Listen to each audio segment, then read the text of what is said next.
Welcome, everyone, and thanks so much for joining us for today's webinar. My name is Mary Ann Hensley, and I'm the Vice President of Media Operations here at FreightWaves, and we're happy to present today's presentation in partnership with Next Trucking.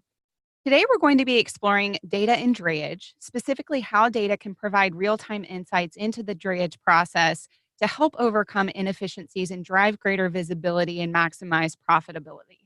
We're going to be hearing insights from Next Trucking's co-founder and CEO, Lydia Yan, as well as Chief Revenue Officer, Bobby Napoltonia, and FreightWaves drayage market expert, Henry Byers. We'll also have a live audience Q&A with the speakers following the presentation. Before we get started, just a couple of quick housekeeping items. First, if you have any questions for our team during the webinar, please reach out via the chat function in your Zoom control panel. Also, if you have questions that you would like to ask our presenters, you can enter those through the Q&A box in your control panel, and we'll answer as many of those as we have time for during the live audience Q&A following the speaker presentations. At this point, I'll go ahead and turn it over to Bobby. Thank you very much. Good morning, good afternoon, or good evening, depending on where in the world you've chosen to join us from. I'm super excited to be here today. Never before have I seen an opportunity where data can make a difference in an industry that's ripe for change. And what I say by that is if you look across the industries that we all live through, we've seen it through electricity, we've seen it through communications, we've seen it through cloud computing. Just about everything that we do in our day is added through an experience that is heightened through data. And so today what we're going to talk about is an industry that we're all familiar with, that without the equivalent of data, which is an enrichment of an experience, it will be horrible. Freight today has gone through transformation. Specifically, because we're located in LA, we like to compare it to Hollywood. And it started with black and white films. And over time, that was the first form of an experience called entertainment that was on television. We then moved to theater. We then moved to sound, which added a whole new dimension and an experience. And it was the data really transformed into sound that allowed that packet to be delivered and actually enhance the experience. But as we continue, what we saw was that color came. And we all probably remember watching The Wizard of Oz, the first thing that came on color Sunday nights. Ultimately, it moved to animation. And we see this occurring in our industry where freight tech is advancing across the entire supply chain. But we see this outpacing us. IMAX has come, CGI has come. Here's an industry built just for us to have fun, and yet the advances are far greater than an industry that allows us to sustain and survive our lives, not just from consuming the goods that are shipped into our country, but the jobs that it provides for the people that are associated with logistics. Then we got into 3D and virtual reality, which is a whole new world. And this is really where technology and data come into play to allow an experience that we believe should transcend into logistics, freight tech, and most importantly, drayage, into virtual reality. But this isn't just for Hollywood. What we're seeing are these industry trends around telephony. Look at the phone that you probably made a phone call calling your mother or tracking your child today. Imagine if Alexander Graham Bell were around, it would not look like it. He would pick it up and he would say, "What is this?" But it moved from the telegraph to operators to rotary phones to Skype to the iPhone and all the apps that exist in a marketplace that make our lives heaven. We then saw it in transportation. We first started crawling, walking, then we had a wheel, a boat, a Model T, and today a Tesla. And we can see that it's happened in banking. First bank was in 2000 BC. Then we had the Medici Bank in Italy.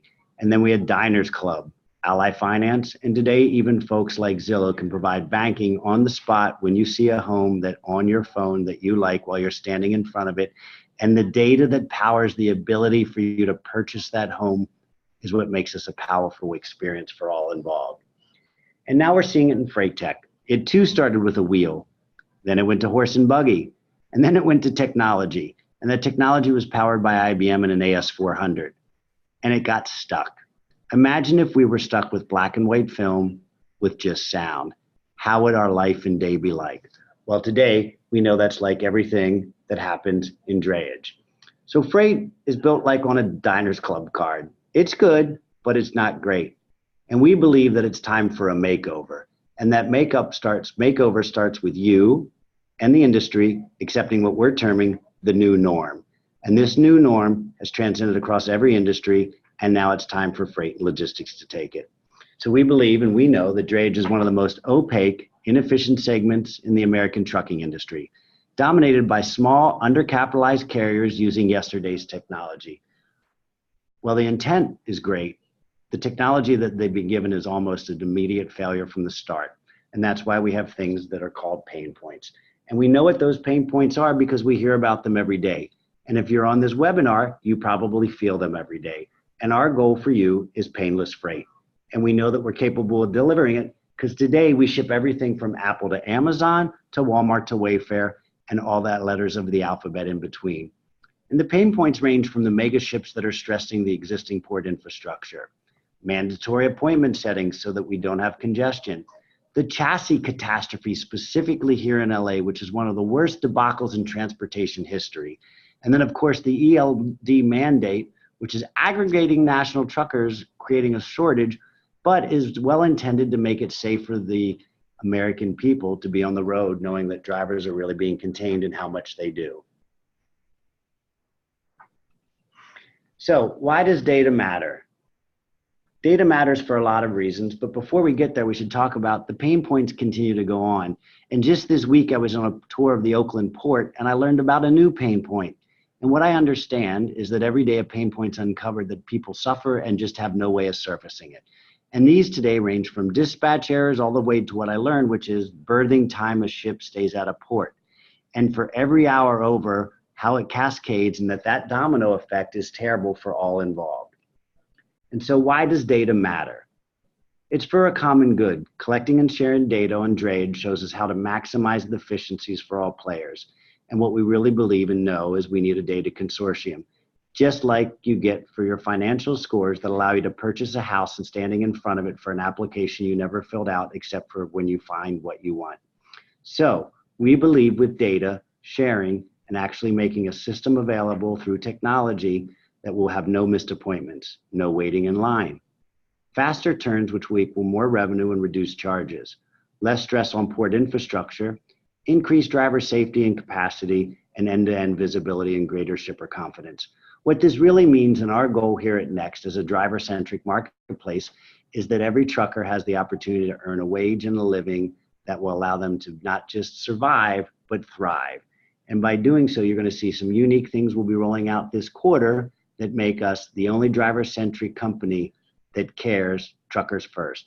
And when we do that, we're hearing, and we heard this yesterday from the largest, and actually #1 in the world, if you make your drivers happy, you can have my freight all day long because I know it'll be delivered on time, they'll treat them like their children, my cans will survive, and they will arrive.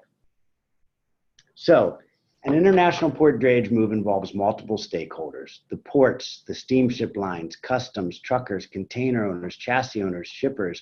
I could go on and on. CHP, the local police. Are you actually backing up the highway? What's happening? And it's all been on the same page to get the products successfully picked up and delivered. Because of these multiple stakeholders, there's a lack of transparency and very, very little automation, which creates inherent waste in the supply chain and ultimately an inefficient system. By the numbers, port contribution to the US GDP is about 26%. That's quite significant, or $5.4 trillion. The drayage market by size is greater than $50 billion. There's more than 50 million shipping containers coming into America, 15 million hours wasted in the port for appointments, and some folks that actually sit in their truck waiting 3 or 4 hours are turned to go home, hoping they'll find another way to feed their family because the port just couldn't take the truck in and allow them to earn a living. And that's where Next is applying its technology to partner with the ports, the terminals, the steamship lines, the BCOs, and you if you're on this call, to make it a better life for all involved. And now we're going to open it up for a little quick Q&A before we jump to the next section. Awesome. Thank you so much, Bobby. That was wonderful insight on your end. And Lydia, at this point, I would really love to loop you into the conversation. What are some of the biggest inefficiencies or frustrations that you see within the drayage industry? Absolutely. So let's take a look at the trucking industry overall, right? It's an $800 billion industry and extremely fragmented. 90% of the trucking companies, small ones with less than 6 trucks, less than 10 people. And the top 50 trucking companies only account for 16% of market share. The industry is backward. There's lack of technology. Drivers rely on traditional brokers to find them loads via phone calls or text messages. And the trucker shortage is our number one problem. And 97% turnover rate. Drivers leave the job for 2 reasons. One is low pay, and second is forced dispatching. So coming back to the drayage, which is one of the segments in the trucking industry, and it represents $50 billion yearly revenue, but it is probably the most complex segment. We call it the first mile because port drayage is hauling the container from the port to a local warehouse. It's really the first mile journey of every single imported good. But it's extremely complicated, as Bobby just mentioned, that it involves multiple players from steamship lines, terminals, chassis providers, shippers, carriers. Everybody's working silo. And it's so complex because it takes our very smart product engineering team for 2 weeks just to understand all the jargons that we have in the industries, right? Chassis, demurrage, per diem, street terms. So it is very hard for people from outside of the industry to learn the industry, while all the players in the whole ecosystem are working silo. There's really lack of data sharing. And let's make LA and Long Beach Port an example. We have 2 ports, we have 13 terminals, and everyone's using different appointment system. Everyone is using different operating system, and nobody wants to share the data. Everybody wanted to hold the data to themselves because they're worried that information will be used against them. So it is actually a norm right now in our industry. And because of this lack of transparency, there's really very little collaborations among all the players in this ecosystem, and that caused the delays at the terminals. Last year, the delay at the terminals cost over $350 million. So there are a lot of problems that we need to solve. And of course, comparing with truckload, drayage has 17 touch points. So that's the thing that we're working on right now at Next Trucking, is really to develop the softwares and solutions to solve all the problems and create a streamlined experience for shippers and allow drivers to make more money. That's awesome. Thank you, Lydia. And Henry, I'd love to loop you in as well from kind of an industry perspective. What would you add to that? I think Lydia's done a great job identifying a lot of the key points there, specifically for the drayage industry. But I think, a lot of this frustration stem from not having a lot of the data, upstream and downstream, kind of on both sides of the equation as well. So it's really having visibility into, vessels, where are they on the water, what's affecting, their rotations, their services, what's happening in the countries of origin, for U.S. imports. Is there any volatility in those ports? What's happening there? All this data coming together, along with the data points that Lydia's identified, I think is going to be key to, relieving a lot of these frustrations. Yeah, it's great. Thanks, Henry. And back to you, Bobby. We talk a lot about the need for greater visibility. What kind of data is available today that can provide that visibility throughout the process? That's a great question. So the data today that's provided comes through a system that was probably from 1980s. Some of the people on the phone wouldn't be here, called EDI. And this is a very, very fragile connection type, which is electronic data information integration, that allows you to actually share it. And today, most of the phones or applications there are through modern APIs that allow you to do it. So the data that we want to start sharing ranges from what is in the container, when did it leave, where is it going, is it ready for pickup, is my appointment ready, is there congestion? And if you start weaving back the 17 touch points, each one probably has no less than 10 data points, all that could never be calculated by humans unless you had 10,000 of them in a room looking at all of them, and then you most certainly would have incorrect data entries. And so as we look at the data, what we want to be able to control or contribute in controlling is for the BCO, the person that really owns the freight and wants to know when it's going to be on the shelves so that any one of us can consume it, is where is it at any time? And it's interesting because I know what's in my bank account now. I know my daughter's at school. I actually know where I parked my car, but yet I have no clue where I just spent tens of millions of dollars to create a product that I sent to a factory in a different country to be shipped to me to get unloaded and touched so it could get to a consumer. And that's kind of criminal. Great. And Henry, what would you add to that in terms of the kind of data that's available that people may not be taking advantage of? Yeah, I can definitely speak to how we're solving that solution currently. What I'm working on with Sonar, our data platform, and it's the information surrounding the vessel tracking to better identify, the ETA of the vessels, what are the vessel wait times, like Bobby had mentioned earlier, and then how those vessels are affected in transit, whether it be weather, any kind of geopolitical labor issues on ports, at the ports on either side, and then on the ground we're looking at terminal data, truck turn times, chassis management systems, where are the chassis, where are they available, and then showing who they're connected to, so you can better identify which assets go with which carriers and which services align with which alliances. It's pretty complex, so we're trying to bring visibility to each part of that. Great, thank you. And Bobby, who do you feel like are the key stakeholders that data insights need to be working with, and what should that process look like? Great question. So I think that the key stakeholders, and it's both fortunate and unfortunate, when you talk about the data, and we kind of see our position in the industry is really to democratize data. As a trucker-centric company, we want to make sure that every trucker has the same opportunity to receive real-time data as the largest BCOs in the world that have the ability to spend anything to get at that data. So when I think about who can consume the data, it ranges from the people that are going to be delivering the loads to the people that purchase the product. But where it really, really, really is painful is the poor person sitting in the customer service department at the logistics, where you have 14,000 stores running a July 4th promotion looking for 14 cans that are going to put the product on the shelves, where they've already had the ads committed that are going out into the circulars across the nation and on ads and on their Facebook pages, only to not have the product ready and on the shelves. So just imagine how you would feel if you showed up at a store, or you worked at it, or you were a shareholder, or you worked there and you had no clue where the products that you were waiting for the customers to come in your store to purchase would be. It would be horrible. And at Next, our goal is to take it and make it painless freight, showing visibility from end to end so that you can get it on the shelf and we as consumers can go have a happy life. Yeah. Henry, what would you add to that? I would completely, agree with Bobby. I think for Drayage, it's all about knowing, when and where a container becomes available, and then, properly coordinating the delivery to the end user, ultimately the BCO, the shipper. For imports, vessel tracking systems and things like that, having a near real-time update, like I say, all the incoming vessels, things like that.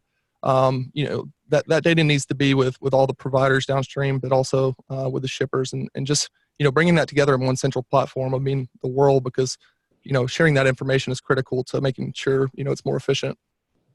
Great.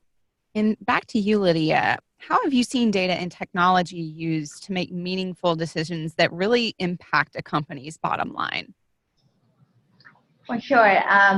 Let's look at the industry overall. So everybody is talking about last mile. Everybody's talking about mid-mile. And there are a lot of technology that are being viewed for these two segments, but drayage is probably the most neglected part of the company's supply chain. But we always wanted to emphasize the importance of the first mile, because it's really the first domino, and if it doesn't fall correctly, it's going to impact the entire supply chain. And 40% of merchandise is imported, and we don't do the first mile correctly, it means 40% of our shelves will be empty. So neglecting the first mile can have very significant consequences, especially for a company's bottom line. Right now, if you're looking at the port, like 20 to 40% of trucks are making dual transactions. So we have a huge waste of resources. And it is said that every year there's over $15 million wasted hours at port, and that equals to $1.2 billion total waste of truckers' time. Imagine we can wipe that out.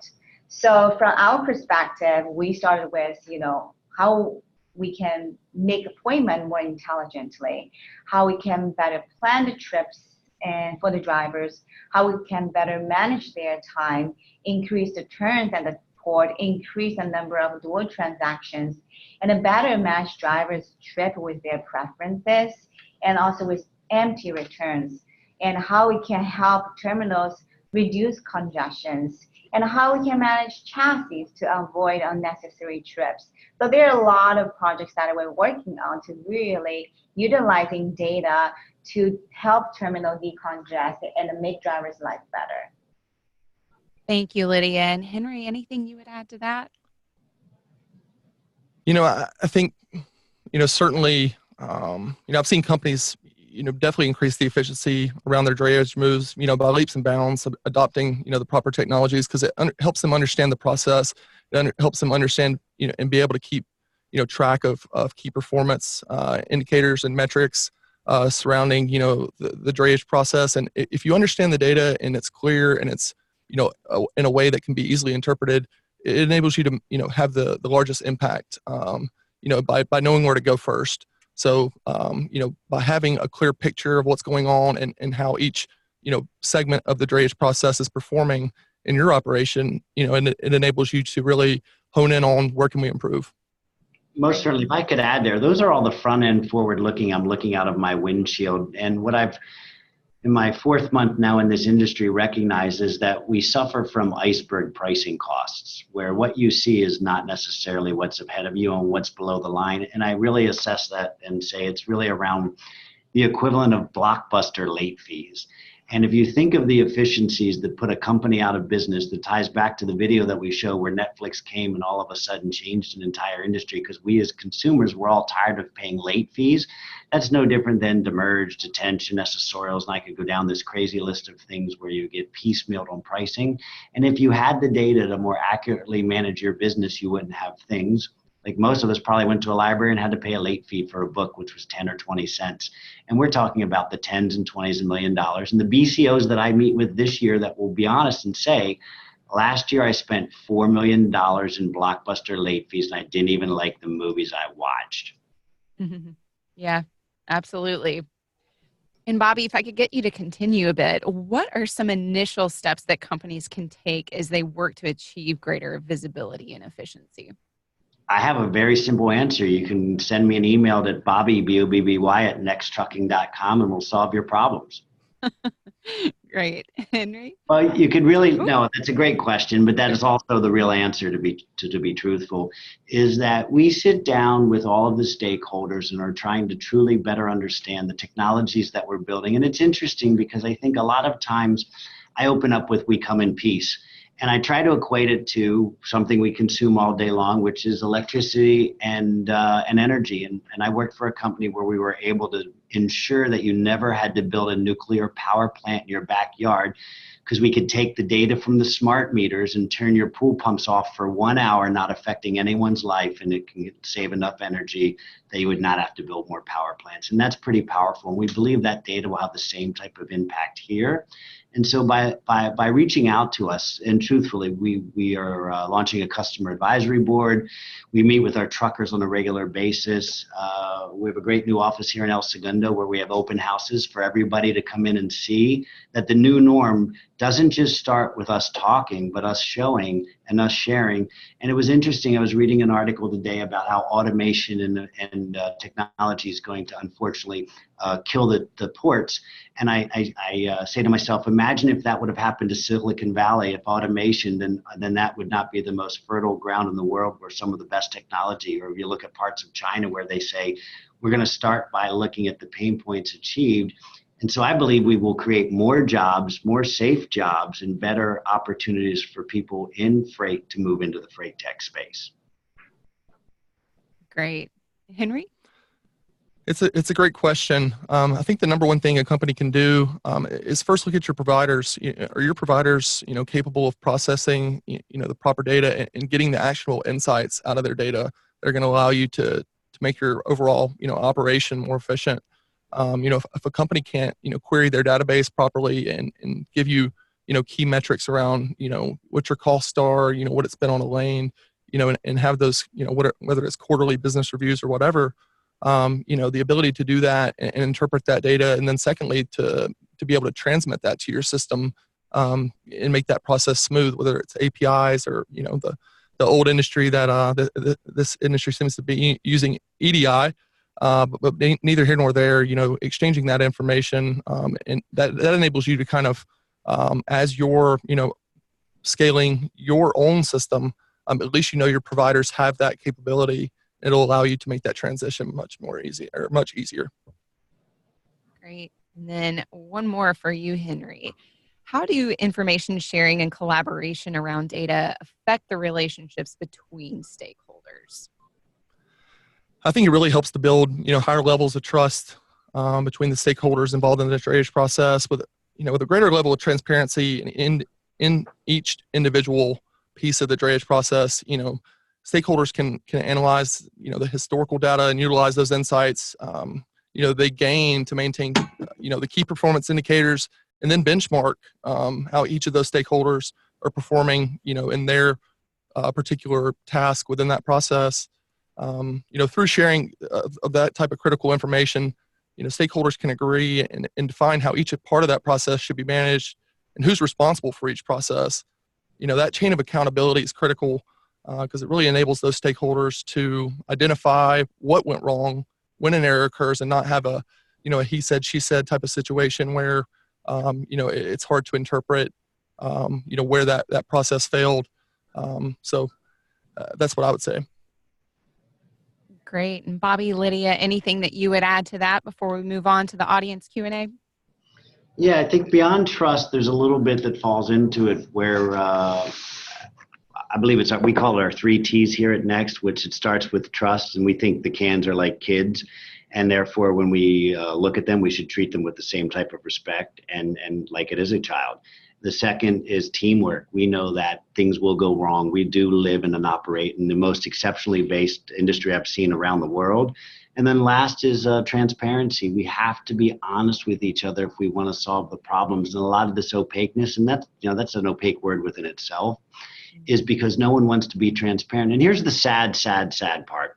We know what containers come into what ports because the government makes you say what's coming through where. So it's not as if the data is so secret.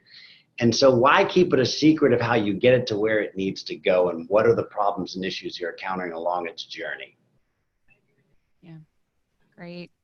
Well, thank all 3 of you so much for sharing your perspectives with me. At this point, we would love to get those of you in the audience involved. So if you haven't already, go ahead and click that Q&A button and submit your questions for our speakers. We have several, so we will go ahead and dive on in.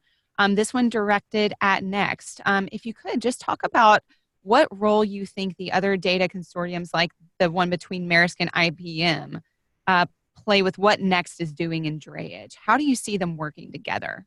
Great question. They're definitely on our list to reach out to, because you just said 2 companies that are dominant players that have been around for probably about 100 years each and truly have great stakes to claim in doing this. And we want to work with them just like any of the other providers to ensure that we have open transparency of data and information that we can roll out.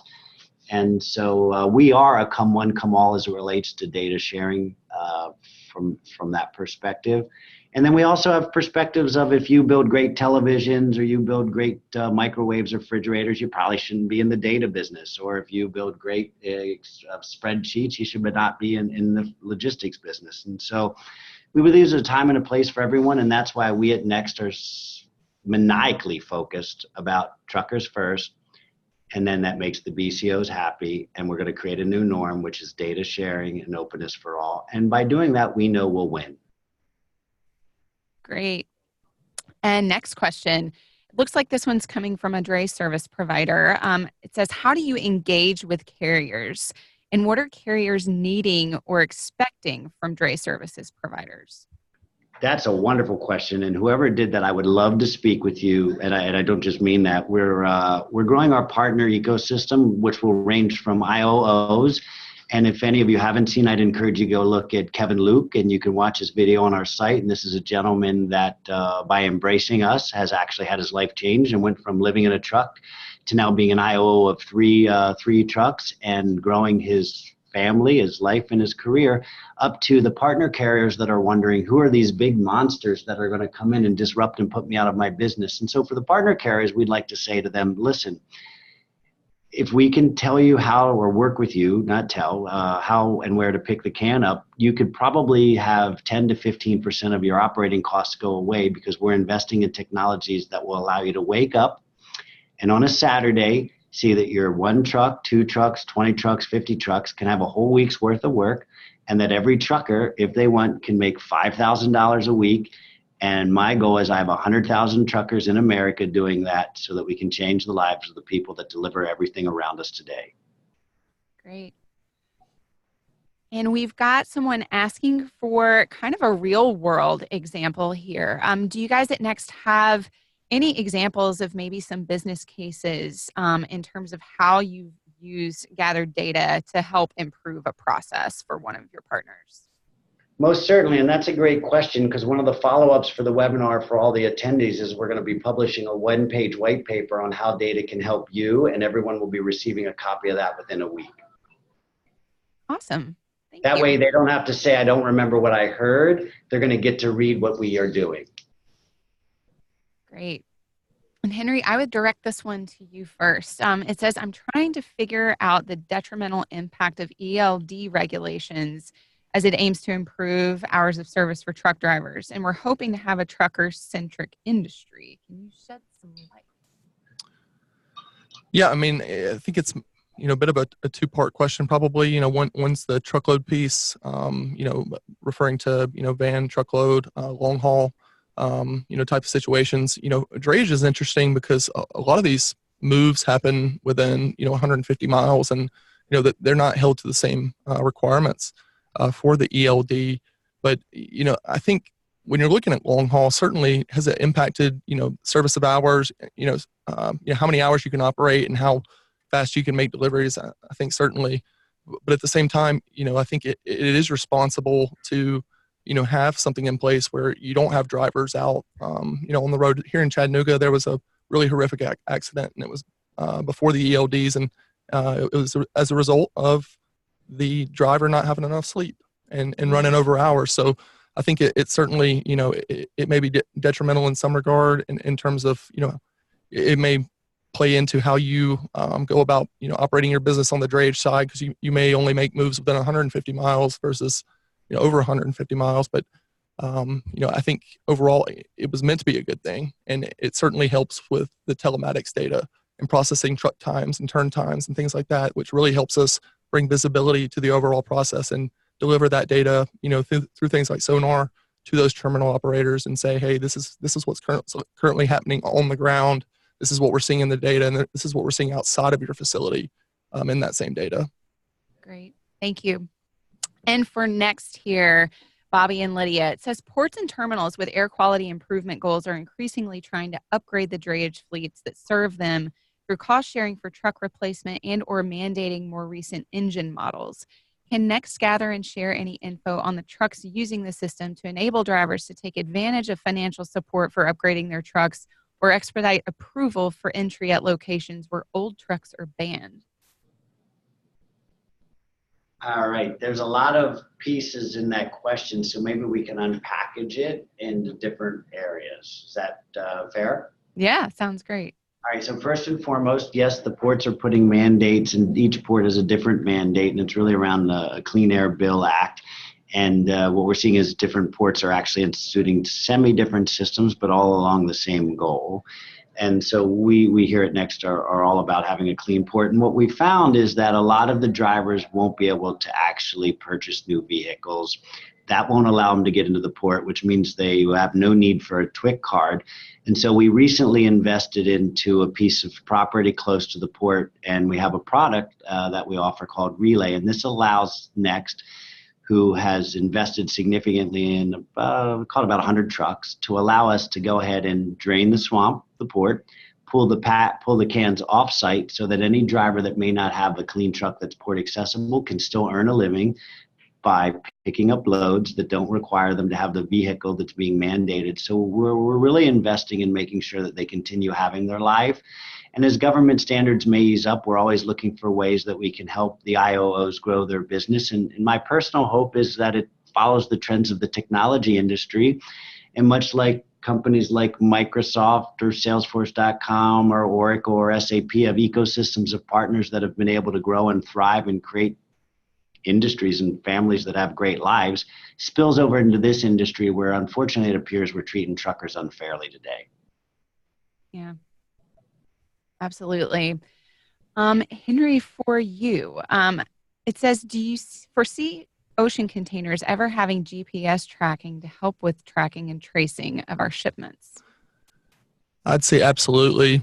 I think it's one of the biggest issues that faces the ocean container industry. Currently, from a shipper's perspective, they're really needing to understand where their containers are. And sure, you can track, the vessel where the container ultimately is, at any given time currently. But I think being able to see it once it gets off the vessel, you just lose so much visibility into your container when it moves off that ship and into the terminal, and then where it is in the process from being in the terminal to the end user. Because I heard recently, it's not so much about the asset, that's carrying it so much as it is the load.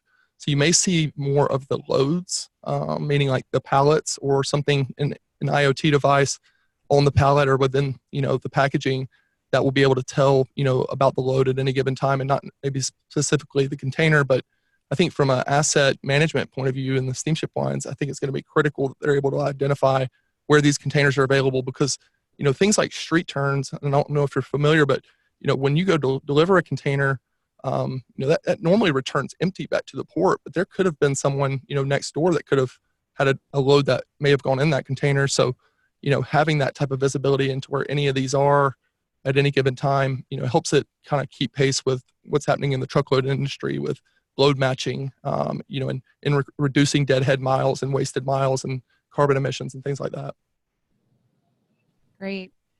And Lydia, Bobby, back to you. A two-part question here. Does Next have their own truckers or use owner-operators? And secondly, how does Next work with freight forwarders and brokers? Great question. So we do a combination of both. Today we are trucker centric, and so we do have IOOs, and we're recruiting and onboarding and enabling them every single day, and teaching them how they can earn a better living, and actually packaging up things for them to allow them to consume it easily. And in an effort for us to ensure that we have service levels that freight forwarders and BCOs and everyone can live with, we do have a fleet. And that fleet is mainly, as I stated earlier, for the truckers that want to keep earning a living and can't afford to upgrade their cabs just yet, but yet still want to carry for us, and they can pull from our yard. It also allows us to do some of the things that us technology people love, which is I have a sandbox in one of the arguably most inefficient looking for help ports in the world with a fleet of trucks that I can run the tests that other people just aren't afforded to run because of how they have to operate their business. And so when you think of a company like Next coming to this industry and actually proving these models out on our own dime versus hoping that we don't break the backs of the American economy to do so, we feel that it's something we have to do for the industry, just like our data driving of the openness and sharing. So that's the first.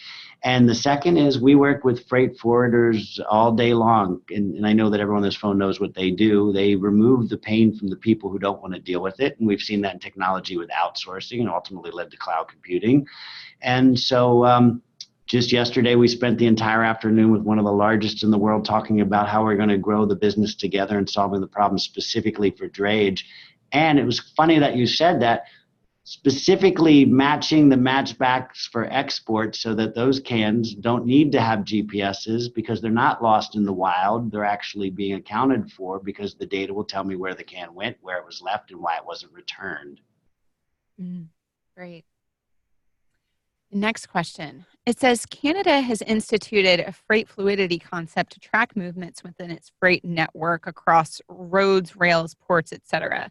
Have you worked with or know of any public agencies like ports, MPOs, or DOTs to implement a similar concept and performance measures on the U.S. side? Not yet, but it's interesting. I always love learning from Canada. When you have a country the size of a state, it's interesting the things that you can actually do, and you have the space to control and see and do it. So our friends up north have some of the luxuries that we don't have in America just by sheer volume and actually what's being used. But it's a great question, and I would love to follow up on our end because I don't have a specific answer, but you could look for us in a week to get something posted either with you on, actually it's probably the best place. Why don't we work on posting it on your site, because I bet you have a Q&A follow-up for all your webinars. Yeah, absolutely. Absolutely. And next question, as a long hauler, it's very difficult to stay up to date with every terminal's requirements. Is there a tool that would help a driver know requirements as terminal websites don't provide any information? So requirements is a big word. And if we unpackage that, I'd probably like to understand what it is, because our goal here is when we onboard you, we go through a significant process that probably can get done in less than an hour. But it's pretty comprehensive. And that'll make sure that you're capable of coming in and out of the port, and that you've got everything taken care of, from your TWIC card to your RFID to your e-modal, and that you use our SCAT code, and it goes on and on. And maybe in the future we do a specific OO fleet carrier webinar with you, so that we can better address how folks can have an easy on-ramp to success with Next. Great. And a question about chassis. What have you implemented to increase the availability of chassis and reduce the time to obtain a chassis at the port? Have these efforts had a big impact on turn time? Well, the good news is we're getting some great questions today, and I refer to it as the chassis catastrophe because I've never seen anything like it. It's no, I'm serious. Like rickshaws in a third world country are run better than the chassis are in the port here. And it's just a fact of life that chose to actually put them on there. And so we at Next have invested, and we've got probably just under 1,000 chassis. And we're partnering with smart chassis companies that have digital tracking systems on them. Most of you have seen them out on the road, because we're trying to figure out what is the best chassis. But when you start unpackaging, it's because the BCO cut a deal to get their freight moved, and the chassis deal has a deal with a steamship line that gives you 2 or 3 days, depending on the day of the week and the time of the year and the temperature that's actually happening that day. And so it's really this convoluted iceberg pricing way that nobody wants to do it. And so the chassis moves are a way to sort of create more spaghetti confusion. I don't have a straightforward answer, except we are working with the chassis and the port folks to make sure that we can help them advance it in a way that makes it more fluid than most other industries in the world. And if there's a group or a webinar or a panel, I would love to participate, or figure out how we meet those folks to help them use technology to know where their chassis are, and are they in good shape, and can they go on the road. And we want our families next to a truck with one of those chassis from the port next to it. Great. It says, this question is for Lydia. Bobby mentioned the automation of ports, and I was curious if you could speak to the role or opportunity of autonomous trucks in the drayage market, especially as autonomous ports become more prevalent globally. How would Next interact with these technologies in the future? Well, we're a technology company, so we do love technologies. We actually initiated a conversation with all our autonomous truck manufacturers in the past, and understand their pace, understand where they are. It seems like the technology probably still require a little bit more time to mature. We're looking at probably 5 years, and the biggest hurdle is probably government and regulations. Right now, autonomous trucks can only be operated in Arizona and Florida, I believe, and not necessarily in the ports. Ports are relatively more complicated because it's more local transactions versus the long haul. It's really go on the freeway. Like I don't know any of our audience who has a Tesla, like you can really drive a Tesla on freeway right now, and you can really drive with confidence while you put on autopilot. But local traffic and the local conditions is very, very different, especially when it comes to terminals. And also every terminal is different. So that adds more complexity. So we believe probably in the 5 years, autonomous trucks will be operated mostly for long haul. And that's also the result of the conversations I had with most of the autonomous truck companies. And the Next is definitely interested in working with them, even though we're a trucker-centric marketplace. We wanted to empower truck drivers, but we believe autonomous trucks are here to really alleviate burdens of long-haul truck drivers driving, because they can drive more hours. They can really take a break when they're driving on the freeway, but we believe it will take a little bit more time for autonomous trucks to come into the terminals, considering the technology limitations at this point. And of course, our truck drivers' average age is over 50 right now, so we will lose truck drivers in 10 years. So we believe with the implementation and the maturity of autonomous trucks, we will get more capacity from the industry, while those autonomous trucks and technology can really empower our drivers to be more efficient, make more money. And of course, the priority when I talk to those manufacturers, I would say, you guys need to make the truck cheap and affordable enough for our drivers to afford, because they are the true entrepreneurs and they kept our country moving and they really support economies. We wanted to produce and make technologies to really empower them and give them a better life. Great. Thank you, Lydia. And next question. Apart from various ratios available, such as CAS freight ratio, DAT ratio, are there other parameters, in your opinion, that can be used to optimize transportation services going forward? So I have a couple of theories that we're testing right now in terms of the optimization of it, and it starts by having the data to see where the cans are, so you can understand where the inefficiencies lie, so you can squeeze it.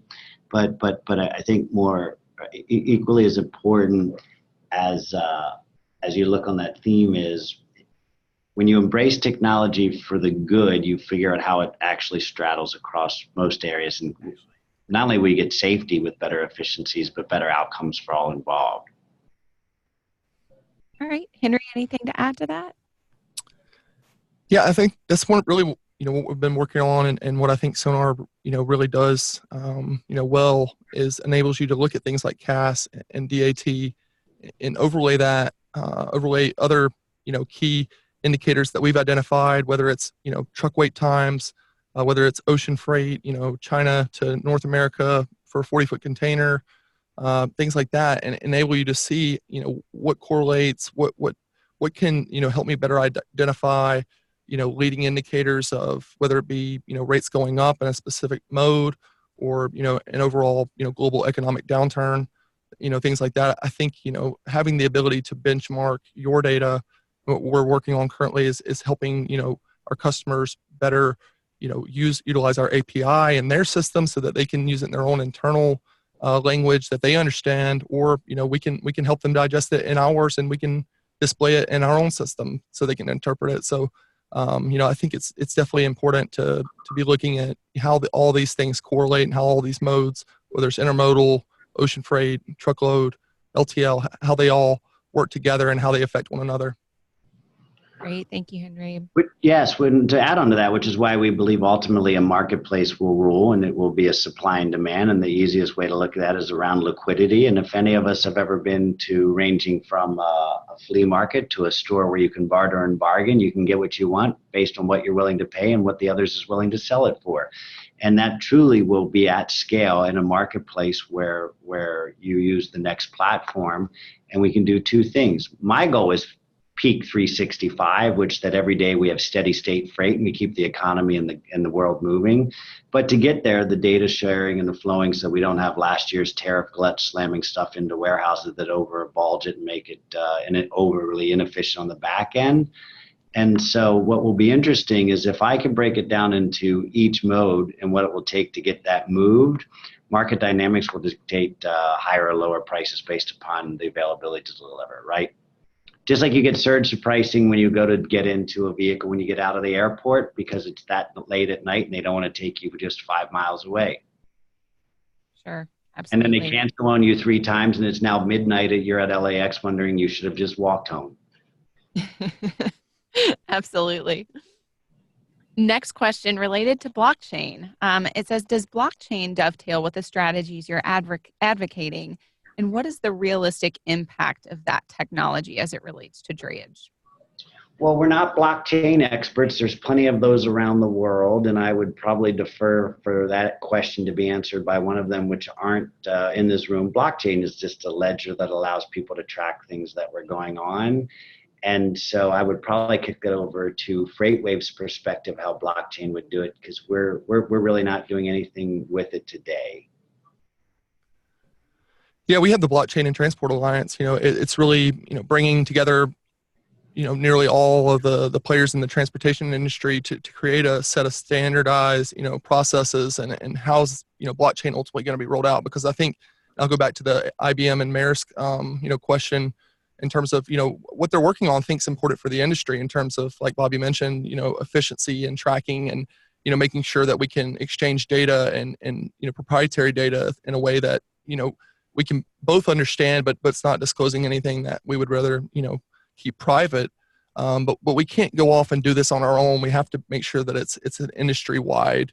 And I think this goes back to the problems we have in Drayage. Each of these individual stakeholders, like if IBM and Maersk create something that no one else, really agreed upon, and they hold everyone else to it, everyone's, going to be, they're not going to be too happy about that. So, what we're trying to do is create those standardized processes. Like, how is this really going to operate? Because that's the real question. Blockchain's a nice, cool word, that people like to throw around a lot. But I think at the end of the day, blockchain, it comes down to how we standardized, really what it looks like, how it operates in your system and everyone else's, and can it communicate fluidly in a way that helps everything, do what it's supposed to do, and that's become more efficient.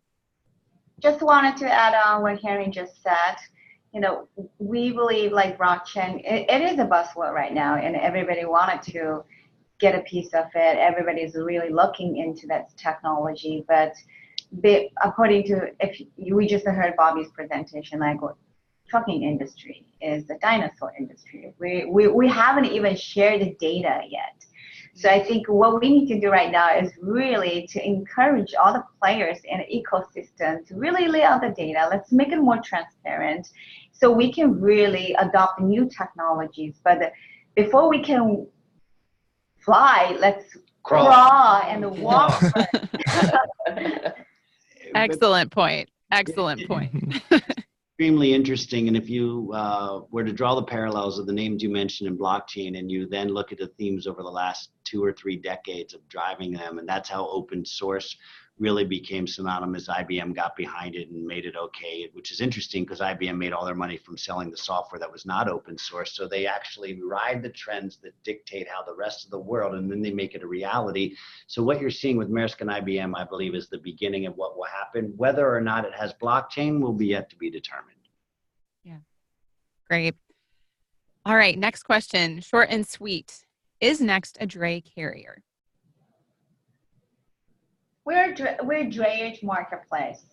So we connect the shippers with IOOs, and we empower IOOs. We organize and plan trips for them. We allow them to go home when they wanted to. Our goal is really to empower the driver to work the way they want at the time they want. I think we also, on that side, we do own the fleet, as Bobby just mentioned, and that is really to empower our relay program, if that answers the question. A simple way of looking at it is our view is your load, your way. Great. All right, and the last one here. What steps is Next as an organization taking to cultivate a culture where talent from an old school industry blends and thrives alongside Silicon Valley type talent? Good deal. Well, being from Pennsylvania, landing in Silicon Valley by SemiofChoice, and being the son of a trucker who spent many nights waiting for his dad to call him on the CB to tell him he was on his way home, I can tell you that it's my personal passion to ensure that that we blend and blur the two, and we really help them come over. And if you were to come to our office, you'd see that we have children of truck drivers that are just like myself that are here. But we do have webinars, we have training, we have enablement, and we do believe in, look, I just came from a construction industry, which you would argue is just like this industry, or energy and electricity is just like this industry. And as you see internet technology spill over, it's a personal passion to ensure that we can intersect the two that has a meaningful outcome. And you'll see that really, I think, in the values that we have as a company here with Next around our true North Star in helping these two industries merge and not leaving anyone behind. And also to add on that, everyone in an industry knows drayage is painful, right? But we've been living in the pain and we got numb about it for the past centuries. So all of a sudden, next became the first pioneer and raised their hand and say, I wanted to solve this problem. I wanted to make it painless.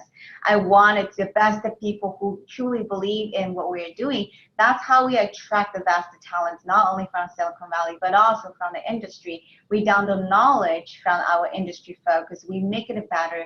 We create a new solution. That's why the industry calls our new norm. And now we are really become the shining beacon of the drayage industry, and we wanted to continue to become that. And driving towards our common goal is really to make drayage painless. Great. And we did have one more slip in here, so I'm going to go ahead and ask it. We had a little bit of the talk around the dinosaurs. It says yellow taxis were a dinosaur that got disrupted by Uber and Lyft in an instant. Do you feel that type of disruption exists in this space? That's a great question. And here I thought the real question, which would be the last one, and I'll answer that before we go on, is yes, we are hiring, and you can take a look at our website, because we need people from both sides of the industry to come and join us and make that happen. If you were to look at the statistics of how transportation and congestion has been alleviated in cities, and let's just pick one called San Francisco, the taxi cab business stayed steady and actually increased. And the amount of people that didn't have vehicles on the road and the infrastructure for the city to not have to put more buses or dig tunnels to put transportation was alleviated by this pressure relief valve called gig economy movement of people through services. And so in end, if you think about it, the end consumer, me, you, and most of us on the phone, actually had a better quality of life because we got to go where we wanted to, when we wanted to, on demand. And we do know we live in an on-demand world and an economy just based upon probably most of the phones we're carrying in our pockets today. So we think it'll be a net increase, not a disruption in a negative way. Okay, great. All right. Well, everyone, that looks like all that we have for today. So thanks to those of you in the audience for being with us today, for your engaging questions. We hope you enjoyed the presentation. Thank you to Next Trucking for partnering with us. And thank you again to Lydia, Bobby, and Henry for sharing your insights. We hope you'll join us again for another webinar soon. Have a great day. Thank you very much. Thank you.